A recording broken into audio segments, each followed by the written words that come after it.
Mr. Robert Forster, thanks so much for your time. You're a gent. Thank you, sir. Like I said on the phone, I've been trying to get you for a long time. Well, I'm sorry that it took this long, but probably I'm better prepared now than I might have been whenever that was. Yeah, actually, it almost happened, but it got canceled last minute. Because your daughter was kind of doing your publicist work for a while. In that case, it would have been something real, something. Yeah. So, with apologies, I've forgotten, but I'm because here. I thought maybe you didn't want to do the interview with me, so I thought. I figured, hey, this guy named Hikari, what is that? I don't want to do him. Yeah. No. Especially since Jackie Brown, I've watched all It's this almost stuff. 20 years. It is a year from 20 years. Yep, a year from 20 years. This year, 20 years ago, I had my worst job and my best job. My worst job, maybe not have been the very worst job, but it was a job that paid $2,000. I desperately needed that $2,000. I think it was $1,000 a day, maybe there were 3 days, and it involved a script that I noticed when I did it was extremely thin. Mm-hmm. And I thought to myself, well, it's a pretty small script, but they don't have much of a budget, and I did it. I have another friend, another actor, and we both did it. He played the agent, and I played the producer. It was a picture called, maybe Backstory or Looking Back or something. But it turned out when we saw it, we went to a screening, this other actor and I, and after a while I looked at him and he looked at me and I said, holy mackerel, this is almost soft-core porn. Wow. It's not real porn. But the reason the script was so thin was because every time it said they go into an embrace. Yeah, they milk the... Ooh, that was 3-4 pages of embrace. So in any event, that was my worst job and Jackie Brown in the same year. Wow. Yep. Started with a terrible job and ended with a great job. Yeah, I mean, I've been doing interviews long enough that it was before IMDb. I used to have to call SAG or DGA to get the contact information, who their agent was, or if they had a publicist or manager, or if they had a personal messaging service, some of them. Yes. And sometimes, because I go back, my taste goes back to actors I used to like, much like Quentin, and some of these actors don't have contact numbers anymore. You don't know how to get a hold of them. Sometimes you don't know if they're, dead or alive. Exactly. At that point, when you got Jackie Brown, is it true that you didn't have a manager or I was dead in the water. I had no manager, no agent, no lawyer. I was having my breakfast at my spot. That was the Silver Spoon, which was on Santa Monica Boulevard. And picking up scraps, stuff that fell through the cracks. And I had 4 children and 2 ex-wives, and I needed to grind out a living. And so anything that came along, if I could do it, including that little thin script I mentioned, right. I did. Then Quentin Tarantino walked in. I saw him over there, and I said, "Hey." And he came over and he sat down and we blabbed for a while. I asked him what he was doing. He said he was writing an adaptation of Rum Punch, Elmore Leonard novel. Right. He said, "Why don't you read it?" And I did. And about 6 months later, I walked into the Silver Spoon. I walked through the restaurant and out onto the patio. And as I turned the corner, there was Quentin Tarantino sitting in my spot. And before I even got to the table, he lifted up a script. He extended it toward me and said, "Read this, see if you like it." Wow. Wow. Do you think he wrote it with you in mind? He probably has said such a thing in interviews, and maybe he didn't get the idea until that very day. But that's how things happen in Hollywood. You run into somebody says, "I'm looking to cast something, he'd be the right guy," and you get a job. I've read about you saying that Quentin's dialogue is so easy to, because he's such a great writer, and the rhythm, and it just comes out so naturally. And yes. But I've heard him in interviews saying, I write with actors in mind. He may very well have. So that probably has something to do with how smooth, certain... Maybe, although it was true, his dialogue was very human. When I read his very first script, or one of his first scripts, True Romance, that was structured the way he structures his. Then somebody got a hold of it and restructured it linear so that you didn't have the scenes coming in wrong order. But that dialogue, it was notable. I read it and I thought, wow, how did this guy write? Nobody writes that way. Right. He was probably working at the video store at the time. He might have been working at the video store. He sold the script and he had a little bit of money and decided to make Reservoir Dogs. Did you read for Reservoir Dogs here or in New York? Here. Oh. Here. I had no idea who Quentin Tarantino was. Right. I don't believe at the time. In any event, I auditioned for the old gangster in Reservoir Dogs, the one played by Lawrence Tierney. Lawrence Tierney. He was great in it. Yes, he was great in it. And after I finished the audition, I figured I had killed it, you know. And I walked out, and Quentin came out after me, and he said, "Look, this isn't going to work out." He said, "because I'm going to give that part to the guy I dedicated the script to, Lawrence Tierney." Yeah. Oh, I figured, oh, damn it. And 4 or 5 years later, he walks into the Silver Spoon, and by then I had, as you pointed out, no agent, no manager, no lawyer. My only strategy was that some kid who liked me growing up would turn into a movie maker and give me a good part, and there it was. What a long shot. Right, right. When I heard that you actually read for Cabot's part in Reservoir Dogs, I can see how he thought, it'd be a different style than Lawrence Tierney played it, but I can see how he thought that was an option. And well, I have no idea. Maybe he just said, "Look, I'll have a few actors who I like," and apparently he liked me, as I was hoping somebody would, and eventually he gave me a great job. Was Harvey Keitel involved in Reservoir Dogs already, or? I do not remember knowing that.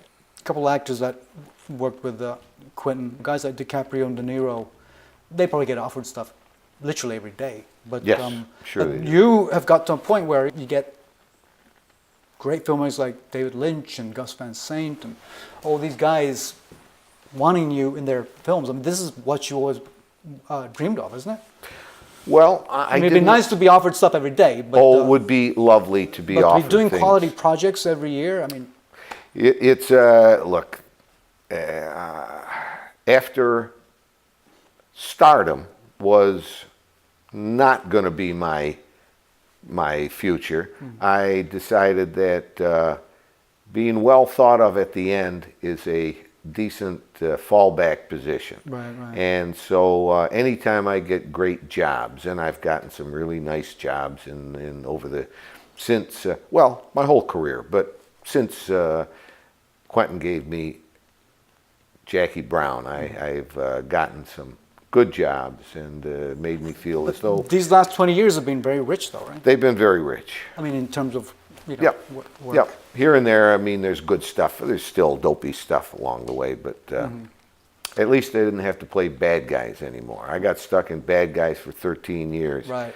I was a good guy until Delta Force. Delta Force, yeah. And I owed my agent a lot of money. This agent, and there aren't many in this business who will lend their clients money. But this guy trusted me, and he lent me money. He lent me almost $100,000 when that was serious money. Yeah. And over time, over little pieces, trying to keep the rent, trying to keep the house, trying not to let the kids not get bounced out of college, all the things you need to do as a parent. And he believed in you. He believed in me, and he told me, look, you got to go to Israel. You got to do this movie. I have no other choices for you. I said, okay, let's go. And from Delta Force for 13 years, I played a series of bad guys and villains, and only got out with Jackie Brown. But Delta Force, that was a Did it pay well? I mean, it was a good part, though, wasn't it? Oh, you know, it was one of those jobs that everybody got the same pay. There might have been 15 star names or Chuck 12. Norris, Lee Marvin? No, well, Chuck Norris. That's his movie. He was the star of that. I'm sure he didn't. But there were many actors whose names you know who did the thing for whatever the price was, and we all got the same paycheck, and sometimes they do that. That's the way you get a lot of actors without having a lot of fights over who's getting this and how come they're not getting that, and I want more, and how long's my trailer, and all that other. But you always want to do the best job you can. But you didn't see that coming, though, probably, right? That succession of being offered bad guys. Bad guys. No. Yeah. All I knew is I didn't want to play one to begin with, but I was forced into it, and then I played Noriega, Gaddafi. You probably did a good job. That's why, right? Well, listen, hard to know why you. But once I had established a negative thing going on, but once Jackie Brown came along, I said, okay, no more bad guys for me if I can help it. Right. I mean, isn't it great that Quentin doesn't listen to, studios or whoever, use this guy, don't use that guy. He has his memory of who he loved, and they're probably actors. I think, he wants to work with John Saxon at some point, and he has all these guys that he still has on his list.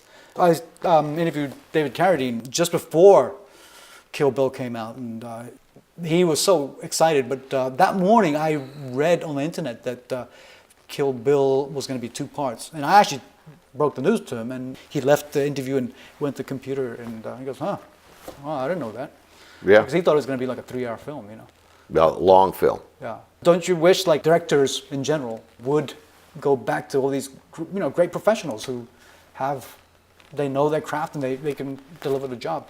Guys like William Devane and John Saxon, The great John Saxon. Yeah.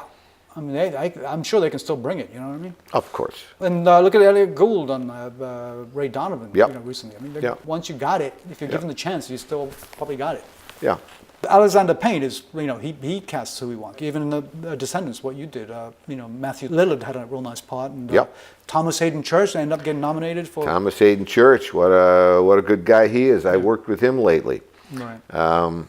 He is the husband on Divorce, which is Sarah Jessica Parker's HBO show, and I play her father. Right. So I've worked with Thomas Hayden Church, and who was a fun, good guy. He is strong enough in that show that he will not give you the same answer twice. When there's a punchline to be made, he plays with it and plays with it and plays with it and plays with it, and I don't know, they pick it whenever they pick it in editing, but he's good.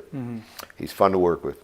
She's fun to work with. She is solid as a rock. It's been picked up, isn't it? Yes. Wow, so that's nice. Yep. So you met Quentin and Lawrence Bender and all of them.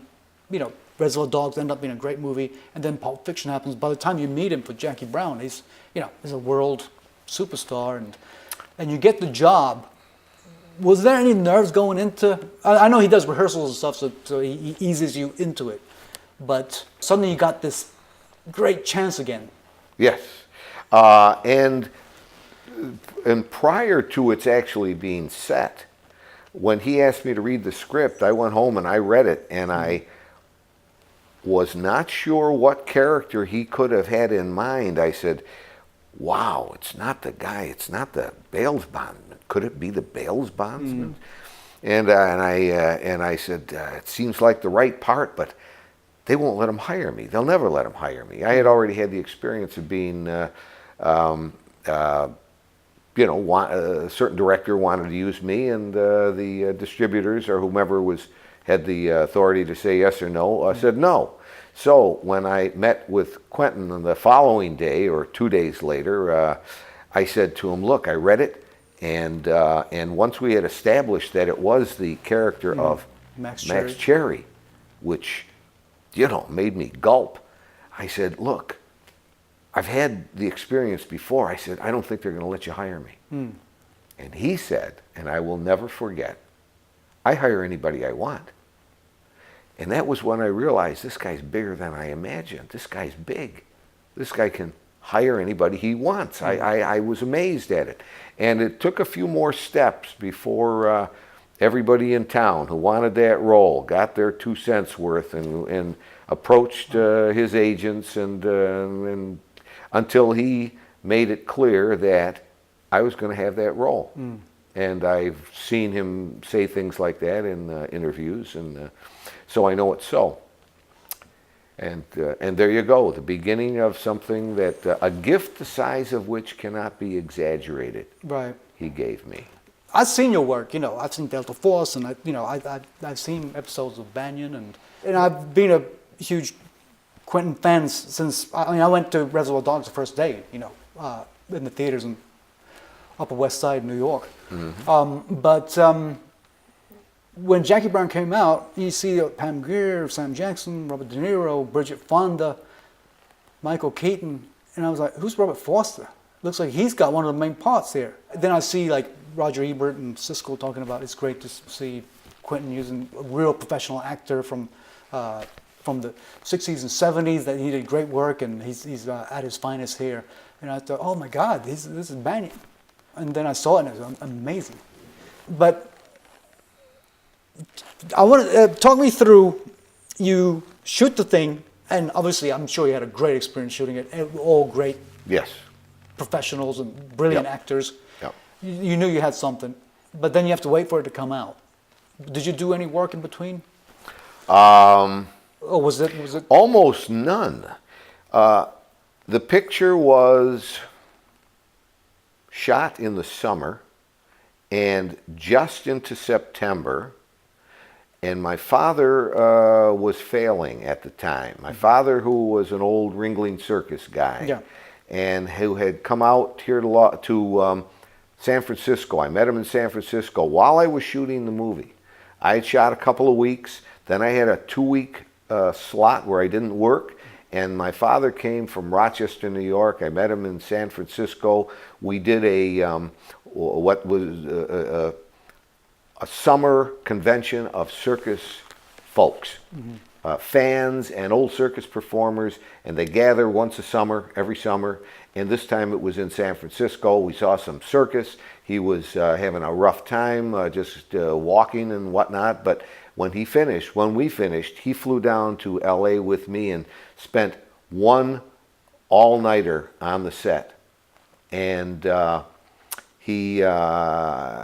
I put him on the plane the following morning after having worked all night long and going back to work. So I said, I hope I see him again. I hope I see my dad again. Put him on the plane. He said to me, this is going to do you some good, Bob. This guy's good. He had watched Quentin all night long, and Quentin was generous as can be with him. And when I finished the picture, some number of days later, probably a month later, I went straight to Rochester, and a few days after I got to Rochester, Quentin sent me a VHS of cut scenes that I was in for my father to see. Wow. What a good guy. And of course it did me a lot of good. My father, who never gave up on me, pulled for me for 30 years, and he was the guy that I went to when I was a senior at the University of Rochester. I had done a play by accident. I did a second play because some guy came up to me and he said, you want to be the hero in this one-act Irish comedy? I said, sure. And after that, just before I graduated, I thought, God, I don't want to be a lawyer. I'd rather be an actor. I wonder how you do it. I went to my father and I said, Dad, I don't want to be a lawyer. I think I want to be an actor. And the old man, who, as I said, spent his youth on the Ringling Circus, did not miss a beat. He said, I think you could do that, Bob. And so merrily, I went to New York City, not knowing there are this many of us and this many jobs. Right. I had no idea. Ignorance was my best friend. I went to New York City without a plan and without a clue. And I hung around until I met a girl who wanted me to do a scene with her in her class. We then did that same scene for an agent. The agent sent me on an interview. I get the job. I'm on Broadway in a 2-character play on Broadway in 1965 called Mrs. Dally Has a Lover. And this begins my career. While I was doing that, the agent arranged for me to have a screen test at 20th Century Fox. And it was, where did I see this? Just depicted in a movie. Turn left, turn right, tell us your name, if you got any hobbies. And that was it. It was over that quick, this screen test. But the next thing you know, I'm a contract player for 20th Century Fox. I was one of the last contract players in this business. 20th Century Fox quit having contract players, and they dropped all of their players at a certain point, a year or 2 years after I.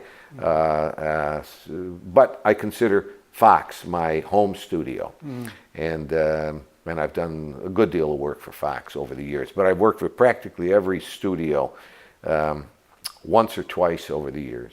There's some security in that, being a contract player, isn't There surely is security, but it only lasted for less than 2 years for me. Yeah. But that $245 a week check was big news in 1966 when I got it. I got married right away. I drove out to Los Angeles. I knew I had a paycheck. And they keep you employed too, right? And they keep you, you keep getting that check until they dropped me, and then of course you're on your own, and it's the business changed. The business has changed a great deal since I started. I mean, it's changing now. It continues to change. So you came out west fairly early in your acting career. Well, I started in New York City. Yeah, Broadway for what, year or half a year? The play only lasted 2 months, from September to like November to November or so of 1965. And by then I had this deal with 20th Century Fox. I went back to Rochester. I proposed to the girl.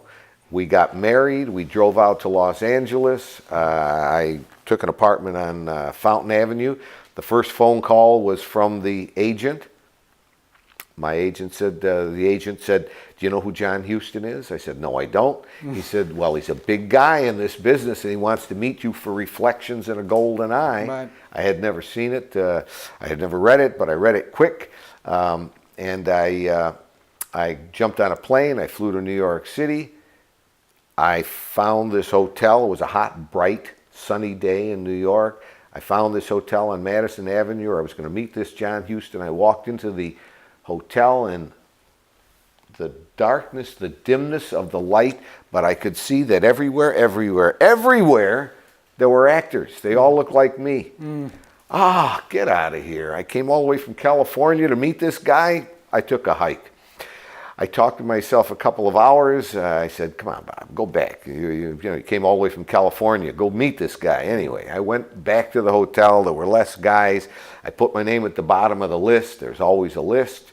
And eventually somebody called my name. They escorted me up the elevator. We waited outside of a room. Somebody left. I'm escorted in. I'm introduced to this tall, old guy. "What have you done? What have you done?" John Huston. I said, "Look, I haven't done much. I did one Broadway play. I wasn't bad, but I don't make myself an actor. I never made a movie. I don't know how they're made. I don't know what the tricks are, but if you hire me," I said, "I will give you your money's worth." He must have believed me, because he said, Ray Stark, a big producer. Right. "Come in here, Ray. I want you to meet an actor." And I'm thinking, who is this guy? I told him I only did it once. I didn't want to oversell myself. In comes Ray Stark. I shake hands with him. I turn back to the tall old guy. He says, "You'll be hearing from us." I figured that's the kiss-off. When somebody says you'll be hearing from us, you never hear from anybody. I went back to the airport. I flew to Rochester on my way back to Los Angeles to say hello to my father. I got off the plane 2 hours after this meeting. My father said, "Quick, call your agents. They just made a deal." Wow. I didn't know that's how fast they operated. But there comes my first movie. Did you know that it was Marlon Brando and Elizabeth Taylor? It wasn't Marlon Brando. Montgomery Clift, It right? was Montgomery Clift And he and passed Marlon away. and Elizabeth Taylor. Yes, big deal. Big deal. A week or so after that meeting in New York, the agents arranged a telephone call between me and John Huston. I said, "Listen, I appreciate the fact that you hired me, and I thank you very much." I said, "But do you remember I never did a movie?" He says, "I remember." I said, well, and reading my mind, he says, I'll give you some instruction. Guy's going to tell me how to do it. Right. About a month later, he comes out to Los Angeles. I meet him at Western Costume. It used to be where Paramount is now, where the parking lot of Paramount is. Right. I met him there, and I said, what are those instructions you have for me? And he said, well, not yet, Bobby, not yet. Okay, I'll wait. Maybe he's going to take me to lunch. Maybe he's going to take me on a set. Maybe he's going to, who knows what he's going to do, but I'll wait. He's the boss, and I wait, and days go by, and nobody calls, and days turn into weeks, and nobody calls. Eventually, weeks turn into months, during which time Montgomery Clift dies and has to be replaced by Marlon Brando, and this takes some time. Eventually, I get the call. We're going to meet on Long Island at an old military base to shoot 10 days, and then we're going to Rome, Italy to shoot most of the movie. Wow. I show up 3 days early. I go straight to John Huston. I say, hey, listen, you said you had some instructions for me. What are they? And he says, but not yet, Bobby. All right, now I don't know what he's waiting for.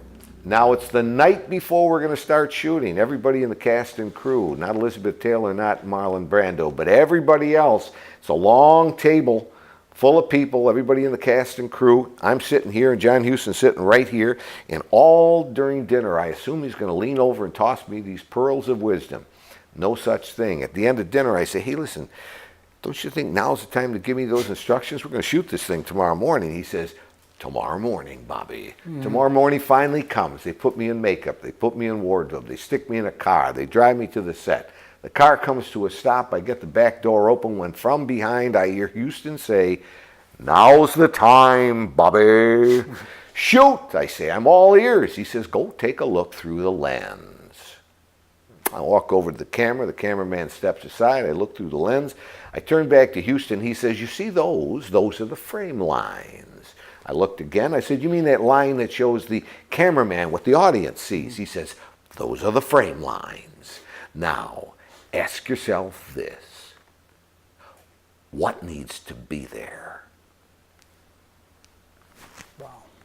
This guy, in one simple, Zen-like direction, tells me that it is my responsibility and my obligation and I have the authority to put inside that lens, inside those frame lines, what needs to be there. He didn't tell me that I was going to have to do the detective work that you need to do to find out why the writer put you in that scene and why the scene is constructed the way it is. And what this scene has to do with the rest of the movie. You got to find that out so that when you get to the moment when you're going to shoot this little fraction of the movie, that you know what the writer needs and put it there. He didn't tell me that the director would have some instructions for me. Maybe the shot's going to move. Maybe I have to make some travel. Maybe I have to do some dialogue. Maybe I have to move some cups around.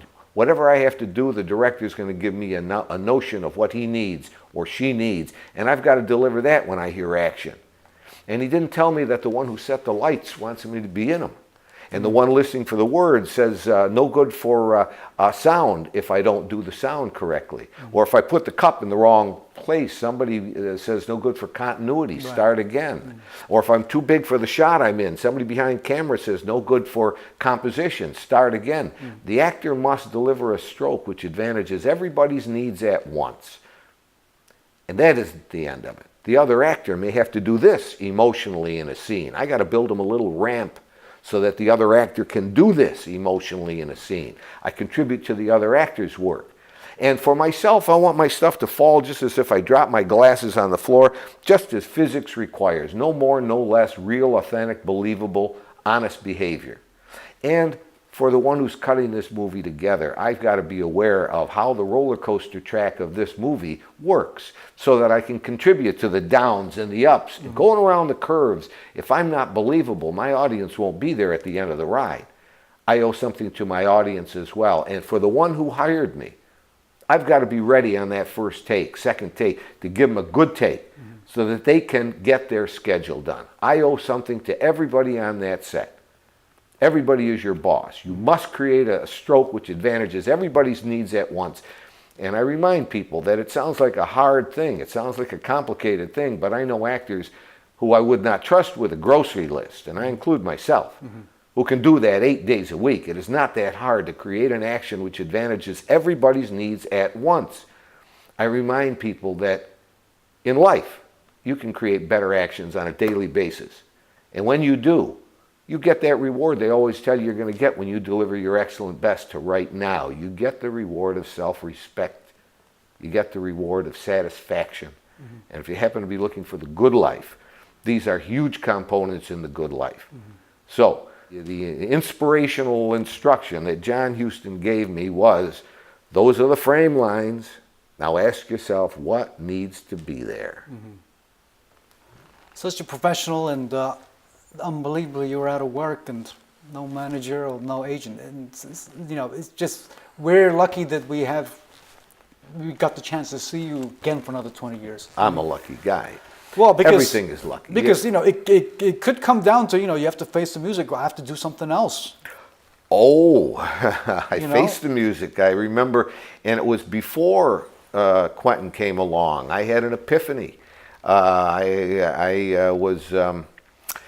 had stopped running. I wrecked my knee in college, and then I ruptured a cruciate ligament, and I'd been running, but I ran a marathon in 1989, and I finally wore this other ligament off, and so my knee was pretty wrecked from that point on. So I picked up a tennis racket and was at Plummer Park, and I was walking into Plummer Park saying to myself, well, if you're going to have to go do something else to survive, what's it going to be? What can you get good at in order to save your family, in order to keep the kids in college, in order not to lose the house? What are you going to do?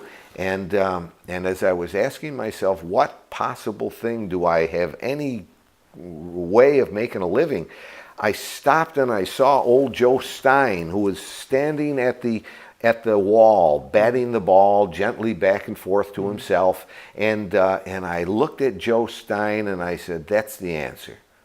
Never quit. If you quit, you got to get good at something. It's going to take you a long time to get good at something. You feel as though you're getting good at this now. Don't quit. You can win it in the late innings if you don't quit. Joe Stein didn't quit. Joe Stein is 79 years old. Joe Stein is still a psychiatrist. He still has patience. He's still writing books. And he can beat me at tennis, this old guy. All I had to do was get the ball to him. He could put the ball anywhere on the court he wanted to. I just had to get it to him. And I said, he's the example. Don't quit. Joe Stein never quits. His life is as good as it's ever been. He continues to be stimulated and productive. And I said, that's the answer.